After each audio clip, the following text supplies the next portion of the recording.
बुलेटिनच्या सुरुवातीला या क्षणाच्या हेडलाईन्स बघूया।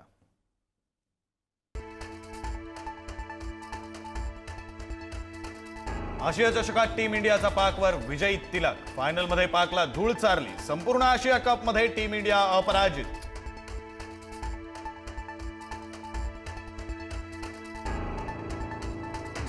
विजयानंतरही टीम इंडियानं पाकच्या नखवीकडून ट्रॉफी घेतली नाही। विना ट्रॉफीचं सेलिब्रेशन करत पाकला सनसनीत लगावली।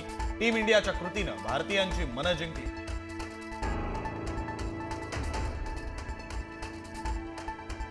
भारताच्या विजयानंतर मुंबई पुण्यासह कोल्हापुरातला छत्रपती शिवाजी महाराज चौक आणि इचलकरंजीतल्या जनता चौकात जल्लोष। नागपुरातही तिरंगा फडकावत आनंद साजरा।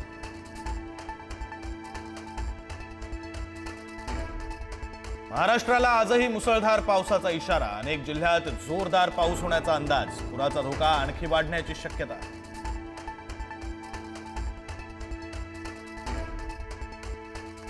मुसळधार पावसामुळे जायकवाडीतील विसर्ग वाढवला। गोदावरी नदीत 2,64,000 क्युसेकनं पाण्याचा विसर्ग सुरू।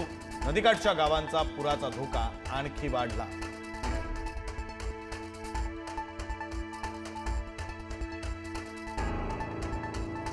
छत्रपती संभाजीनगर जिल्ह्यामध्ये महानगरपालिका हद्द वगळून सर्वत्र शाळांना सुट्टी। ग्रामीण भागात वाढती पूर परिस्थिती पाहता प्रशासनाचा निर्णय।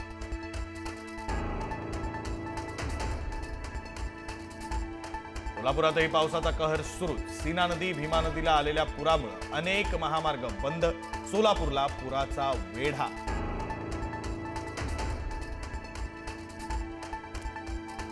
पुण्यातील घोड नदीला महापूर आल्यानं शिरूर तालुक्यात शेतकऱ्यांचं आतोनात नुकसान। हातातोंडाशी आलेला घास पावसाने हिरावला।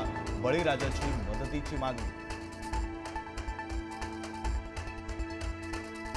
जळगावच्या गिरणा धरणातून 54,000 क्युसेक वेगानं विसर्ग सुरू। गिरणा नदीचा पूर आणखी वाढणार। जिल्हा प्रशासन अलर्ट मोडवर। नदीकाठावरील रहिवाशांच्या स्थलांतराला सुरुवात। पालघर जिल्ह्यातही पावसामुळे दैना। रस्त्यांना नद्यांचं स्वरूप। महिला भाविकांची बस डहाणूच्या पुरात अडकली। भाविकांना बाहेर काढण्यात यश।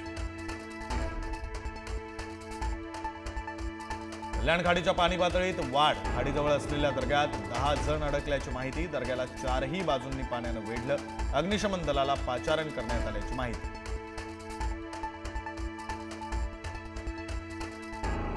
बदलापुरातील बारवी धरणातून मोठ्या प्रमाणात पाण्याचा विसर्ग। यंदाच्या पावसाळ्यात बारवी धरण 100% भरलं। धरणाचे सगळे दरवाजे खुले।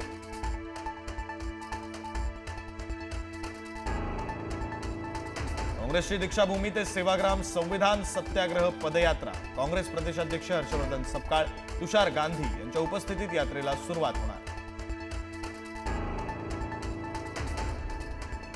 अमरावतीत सकल धनगर समाजाकडून सत्ताधारी पक्षांच्या आमदारांच्या घरासमोर आंदोलन केलं जाणार। एसटी आरक्षण अंमलबजावणी करण्यासाठी धनगर समाज बांधव घंटानाद करणार।